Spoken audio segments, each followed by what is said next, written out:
Mr. Chairman, this is what brings me to the issue of sacramental brotherhood, to begin my discussion on the well-being of our diocesan priests. In preparing for this delivery, I came across this short story from the web, which I find very interesting in trying to understand sacramental brotherhood. A story you may be familiar with. Two brothers received wide tracts of land as inheritance from their wealthy father. The older brother was unmarried, and the younger brother was married and has 3 children. When harvest time came, they both have bounty harvest. The older brother, while enjoying the fruits of his harvest, was thinking of his younger brother, who has more mouths to feed, and he was moved with pity. And he wants to help his younger brother. Thus, he decided that every night he would secretly carry a sack of rice to the warehouse of his younger brother, which was just nearby, as a way of helping him. The younger brother, on the other hand, was thinking of his older brother. He was saying to himself that he was more fortunate because he has a wife and children who would help him when he gets sick or when he grows old, but his older brother has no one. He wants to help his older brother. So he decided to bring a sack of rice to the warehouse of his older brother every night secretly. And that is what he did. One evening, they meet each other carrying a sack of rice on their way to each other's warehouse. They understood what brotherhood is all about. Sacramental brotherhood is like that. But it is more than that. It is more than that because the tie that binds carnal brothers is blood. But the tie that binds sacramental brothers is God. In the name of God, priests as brothers should always think of the total well-being of each other. How should that be manifested in real life? My dear Reverend Fathers, I entreat you to allow Section 8 of the Decree on the Ministry and Life of Priests, Presbyterorum Ordinis, to refresh your priestly consciousness, to remind you about sacramental brotherhood. I hope dioceses have been creating opportunities for the realizations of these exhortations. They will remain just exhortations if nothing is done in terms of creating even just minimum structures to facilitate its realization. And I would like to talk about a failure of sacramental brotherhood here. At times, human as you are, some of our priests seem far from God and from his will. Some get entangled in their concern for material possessions, in their need for pleasures, and their desire for power. Instead of becoming servant leaders of communion, they may even lead us to confusion and disharmony. There have been breaches here and there. Mr. Chairman, it has been said that failure is a teacher, a harsh one, but the best. So it should be prudent to share some experiences in our dioceses, so we will learn from our failures. I first take relationship between the old and young clergy, and between the pastor and his associate. And one of the greatest causes of division among the clergy, we have to admit, is the generation gap. The division between the old and young clergy, and also the poor relationship associate priests have with their pastors, with whom they serve. We learn that in some cases, the junior priests do not feel supported or welcomed by the pastors who mentor them. How do our priests relate to their associate priests when it comes to ministry?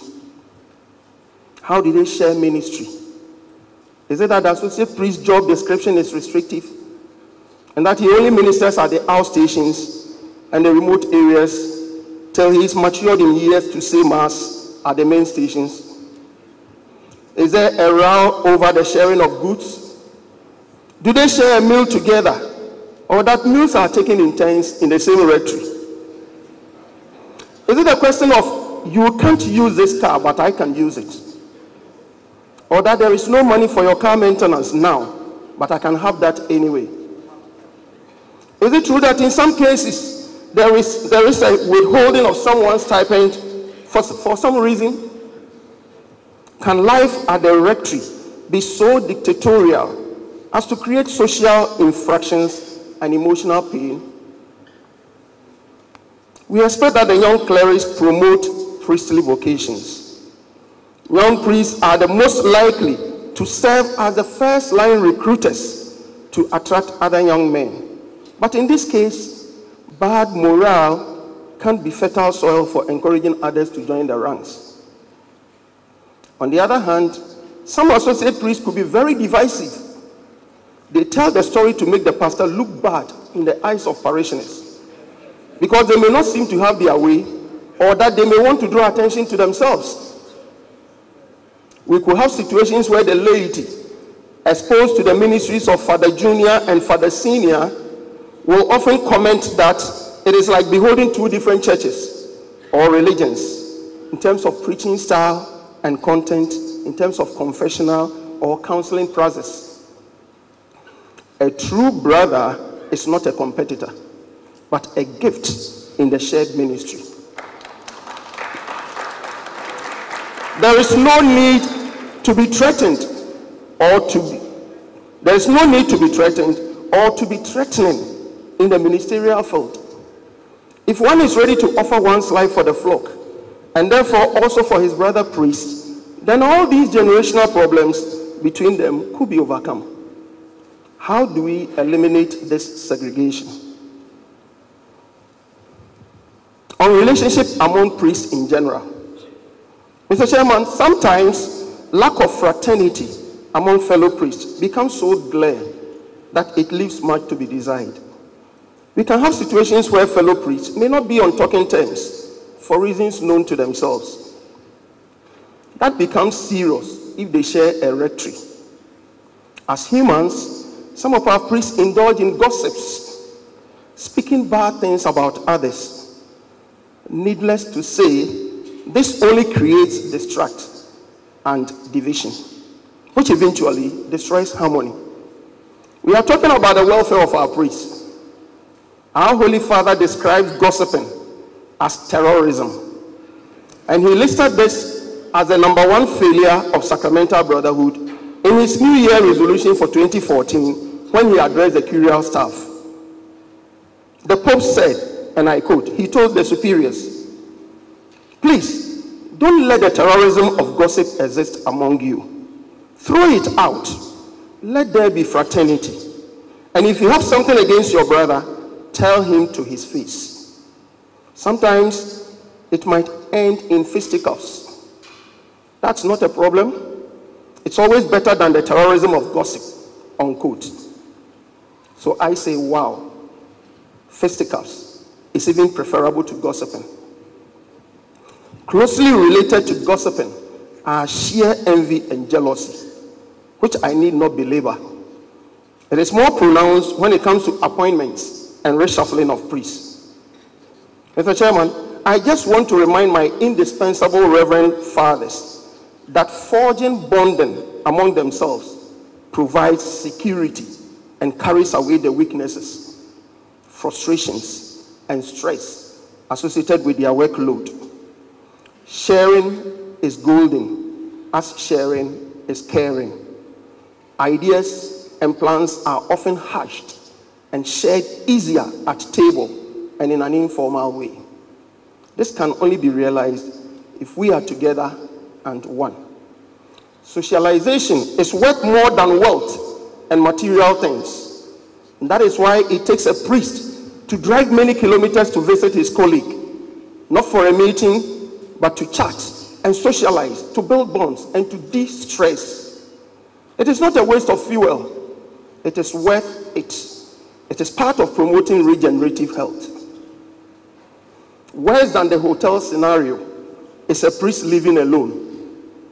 The book of Genesis clearly teaches us that it is not good for man to live alone. Genesis 2:18. That doesn't mean one must be married. It does mean that the human person by his very nature is a social being.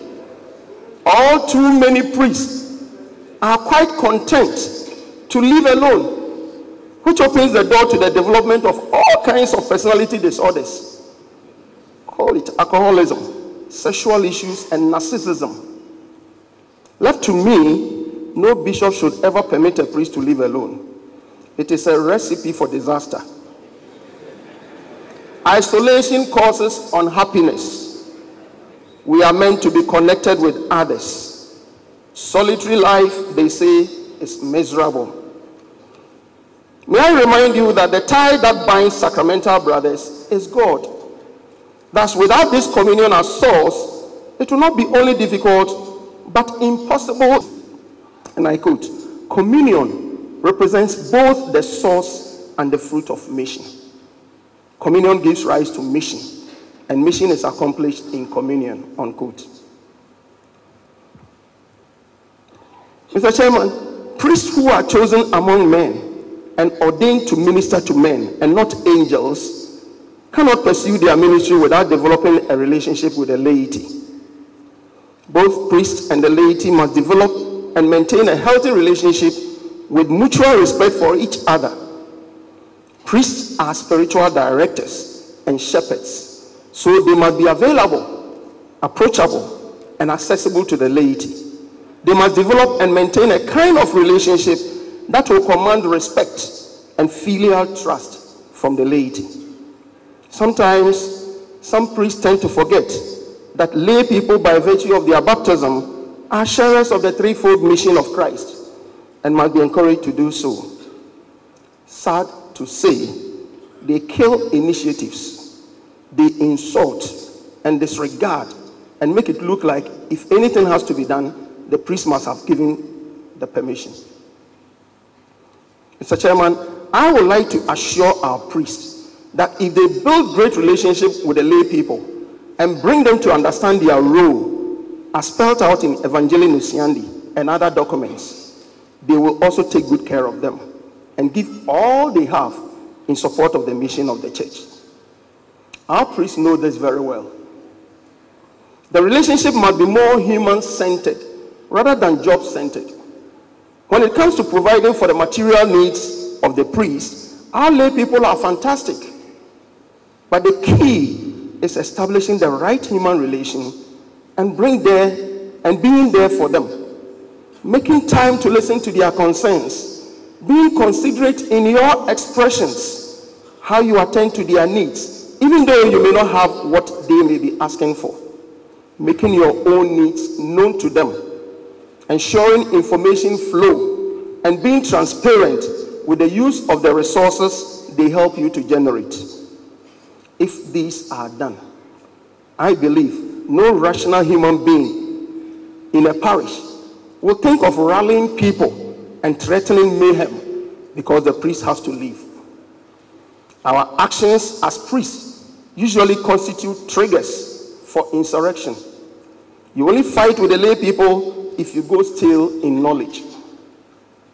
We are talking about a changing world. Historically, the laity served the church by doing exactly what their priests asked to be done, without questioning. The usual statement was, Father said, Father says. Today, their requests and actions are interrogated. The usual statement goes like, why do we have to do this and not that? This situation demands adaptive leaders. You need to carry your lay people along, or they may carry you along. Before I go to the core of welfare, Mr. Chairman, when we talk about the welfare of the priest, ordinarily, every mind will go to the bread and butter issue. In listing some of the challenges in the priesthood, taking on poverty voluntarily has been the commonest challenge to a number of priests. Like the other evangelical councils, this is probed at all panels or levels. Unfortunately, voluntary poverty has been rationalized by some to mean that you can make full use of resources available to you, to your advantage, when you are blessed with it, or wherever you may find yourself with it. Voluntary poverty becomes a challenge because of the pressure put on priests by their respective families to make financial contributions. According to them, in times of financial difficulties, members of their families demand financial support from them, especially to pay school fees, health bills, and even money to start a trade. As a church, we need to educate families and the faithful on the demands of Canon 222, Section 1, which obliges them to assist with the needs of the church, rather than making themselves financial dependents of the priest. The real essence of taking to voluntary poverty is that you will not be attached to material things, even though you need them. I cannot see a priest with modest lifestyle struggling with living the vow of poverty. It could be a headache if one is materially possessive and sees acquisition of material things as his security. The Pauline admonition in 2 Timothy 4:2, that, and I quote, "You must preach and be instant in season and out of season," unquote, must be a reminder. And in verse 5 he says, "But you, be self-possessed in all circumstances, put up with hardship, perform the work of an evangelist, fulfill your ministry." So you see, the driving force is not the material things. It is not how heavy the stipend or pocket money is.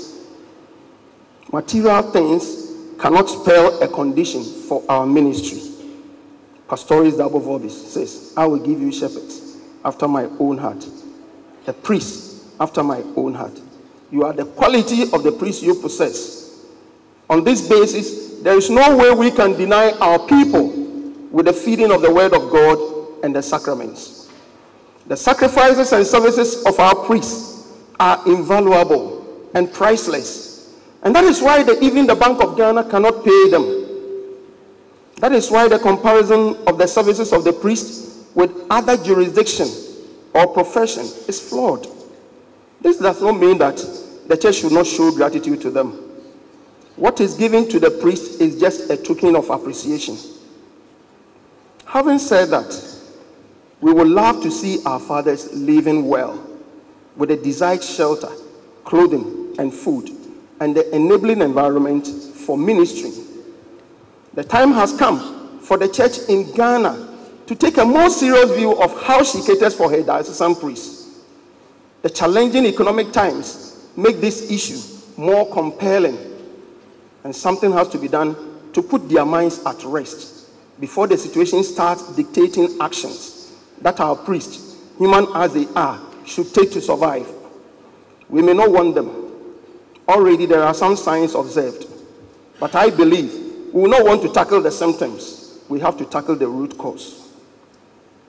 Mr. Chairman, it is in the light of the foregoing that I make the following recommendations in ensuring secured life for our priests, so that they can have peaceful and relaxed minds to deliver their services to expectations. In doing so, I must confess that I'm quite oblivious to the welfare packages that various dioceses may have for their priests. It is my intention to make general proposals from some such I have made, which in my estimation could be considered for adoption where these do not exist. Hence, pardon me if you have all these. My desire then is that these should serve as strong reminders, and that they do not remain policies on paper, but that they are seriously implemented for the common good.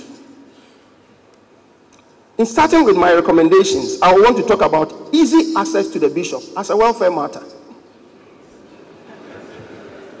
As a father and a friend, the bishop has the primary responsibility for the welfare of the priests of the diocese.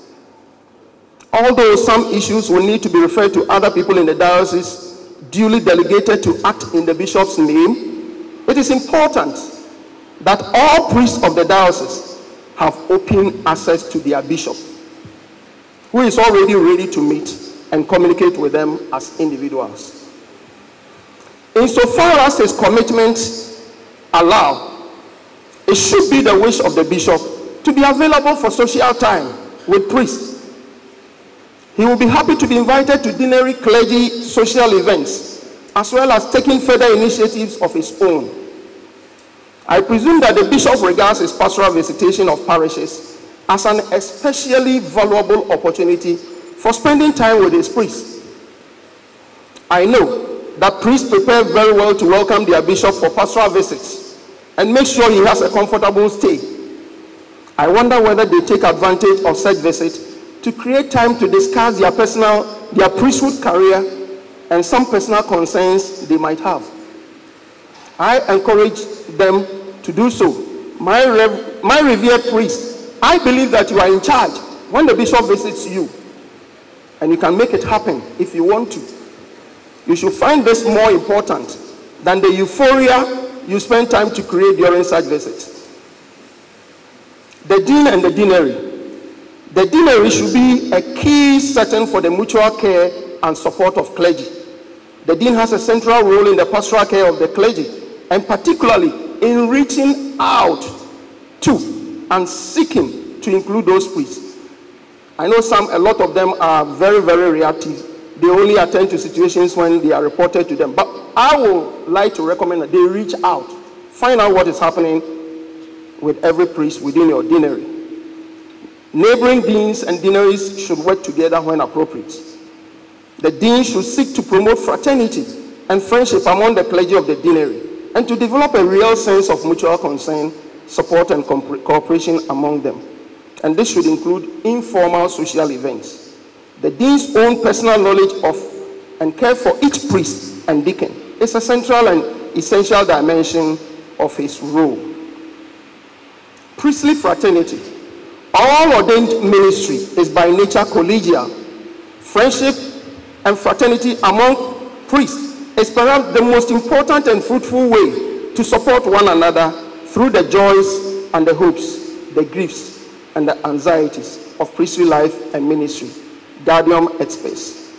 A priest alone in a parish, perhaps many miles from the nearest neighboring parish, can all too easily become faithfully absorbed in the care of his increasingly busy parish, without any tangible sense of the intimate sacramental brotherhood that lies at the heart of the priestly ministry and life.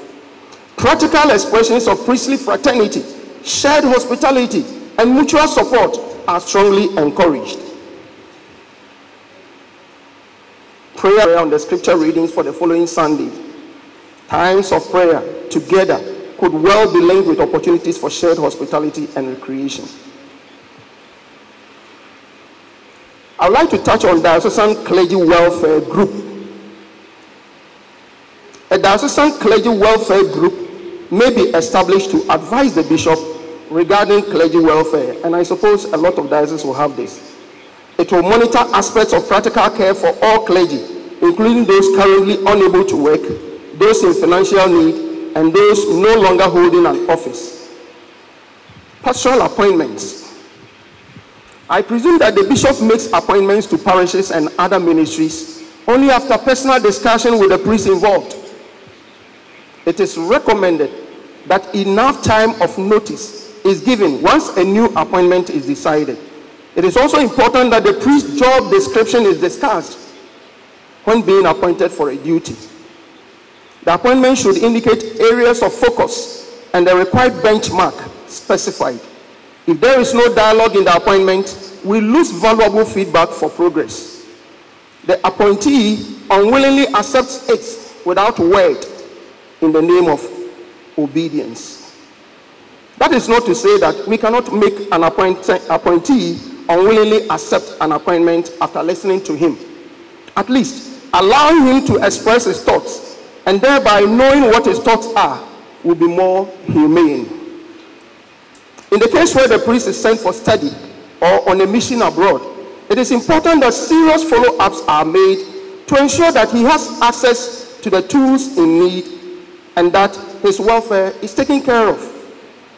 Frustrations and setbacks that priests meet when they are sent on a mission or to study can make them change their focus.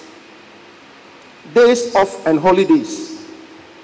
A priest's entitlement to time away from the parish must be duly acknowledged. For their spiritual, mental, and physical well-being, it is important that priests take appropriate time away from parish each year, including an annual holiday. Priests are entitled and are expected to take a weekly day off, and this must not be taken for granted. Sabbaticals. Although the heavy workload in the diocese makes cover for sabbaticals more difficult, the increased pressures on priests, precisely because of that heavy workload, may well make such sabbaticals more important. Going on sabbatical is not a luxury. It does not require traveling abroad. It is healthy. It is taking time off your routine physical exhaustion due to overwork, psychological fatigue, and the stress. The bishops and the priests are obliged by the Directory on the Ministry and Life of Priests, section 83, on sabbatical periods to make this happen. The popular recommendable period of service that qualifies for sabbatical is at most every 10 years. I presume here that all dioceses have arranged for sabbatical periods and have made provisions for their priests. If not, this is seriously advised. Remuneration. I make reference to the canon law. Since clerics dedicate themselves to the ecclesiastical ministry, they deserve the remuneration that befits, and I have emboldened befits, their condition, taking into account both the nature of their office and the conditions of time and place. It is to be such that it provides for the necessities of life and for the just remuneration of those whose services they need. Canon 281, quote, section 1. In Jesus' name, the priest's monthly allowance should be a living one and must be realistic, looking at the economy. The presbytery.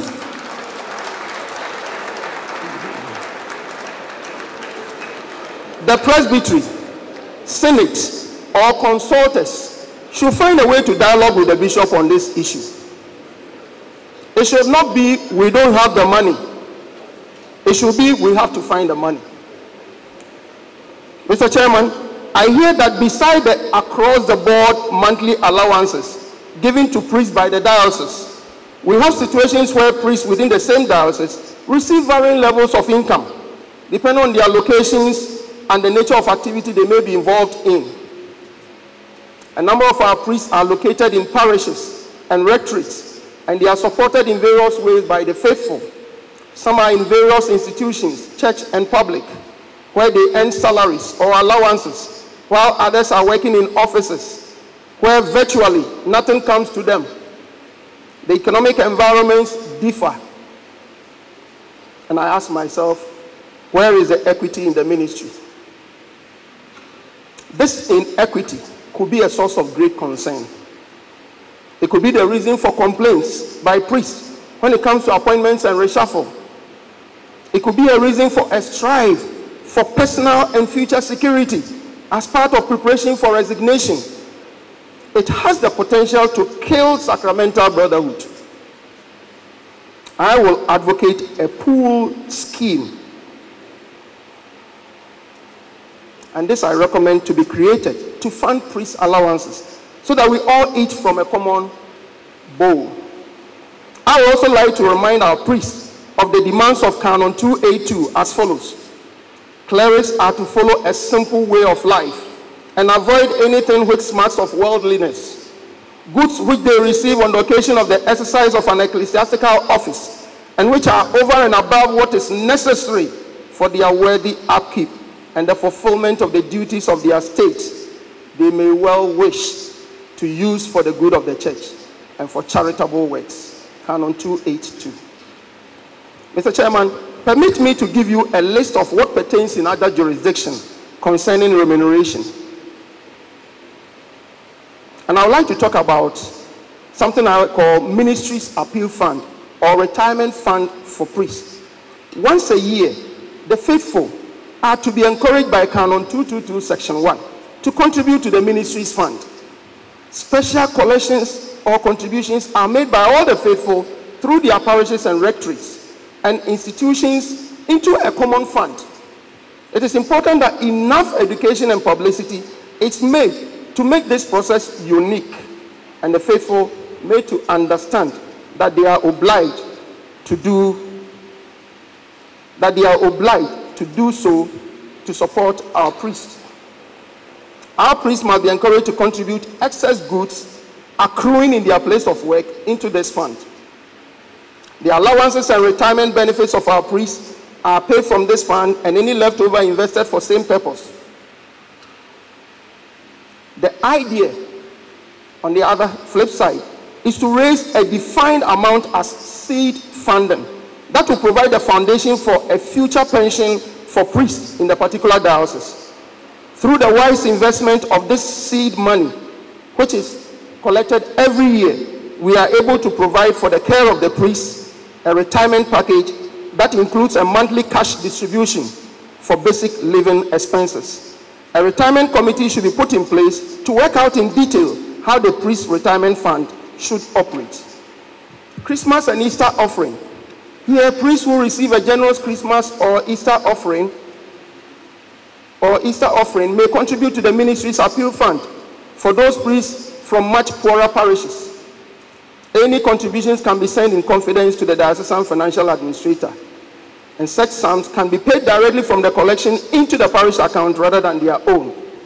Priests who receive a low offertory and are thereby put into a difficult financial position at Christmas and Easter may apply to this fund for a top-up. The Diocesan Finance Office will provide periodic guidance as to what constitutes a reasonable sum.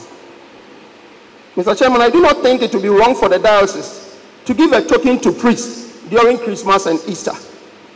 Again, during these festivities, the Presbyterium can have social get-together for all priests, where there will be sit down and eat meals, not take away. It is not planned as part of co-workers' meeting. This will promote priestly fraternity. The priest allowance scheme. A diocesan priest allowance scheme can be introduced.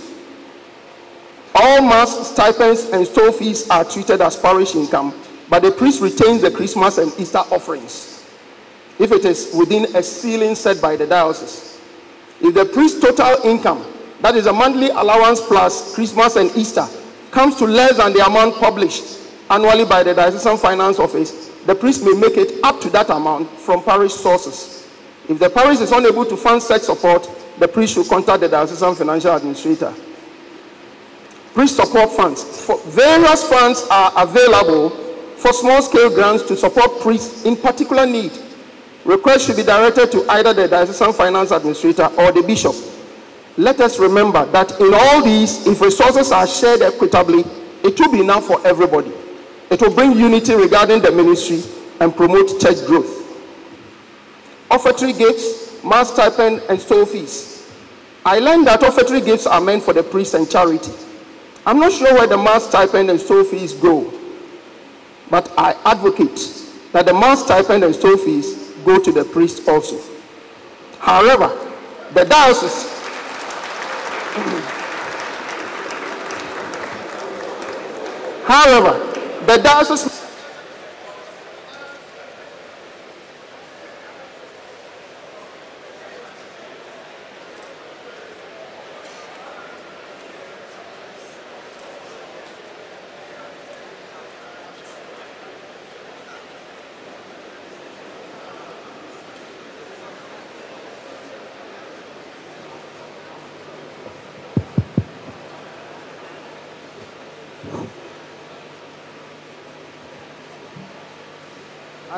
I don't understand why when it comes to this, the thing is off. I would like to believe that asking the faithful to bring cash instead of intended offertory gifts is wrong. I have witnessed some priests do that. What the faithful chooses to bring as offertory gifts must be from the heart in appreciation to God. My time is up, but I have a lot to say, and I just want to mention the subtitles. I have something for care in ill health and care for the diocesan sick and retired priestry. But let me touch the review of priestly life in ministry. It's very important to me. The bishop will meet with each priest as a part of annual visitation of parishes and review the priest's life and ministry with him. It should also be intentionally planned for those priests in those parishes. It is important that the bishop or his delegate throws the invitation for one-on-one discussion with his priest on an annual basis. A diocese with highly engaged priests is bound to have high-performing priests. It is about knowing me, focusing me, caring for me, and developing me. A set of questions for review of life and ministry will be sent to each priest ahead of meeting day to help facilitate the process of review. And this will invite each priest to spend time in reflection on each question and to put in writing his thoughts. It remains the decision of priests whether or not to share the written notes with the bishop, and the priest may wish to discuss the review with another person of his choice. Ongoing formation. Knowledge keeps changing. Priests are required to update and broaden their knowledge through refresher and new courses, and be curious to know current trends. And I have recommendations for spiritual direction, retreats, and professional support, resolving disputes, and provision for life after resignation.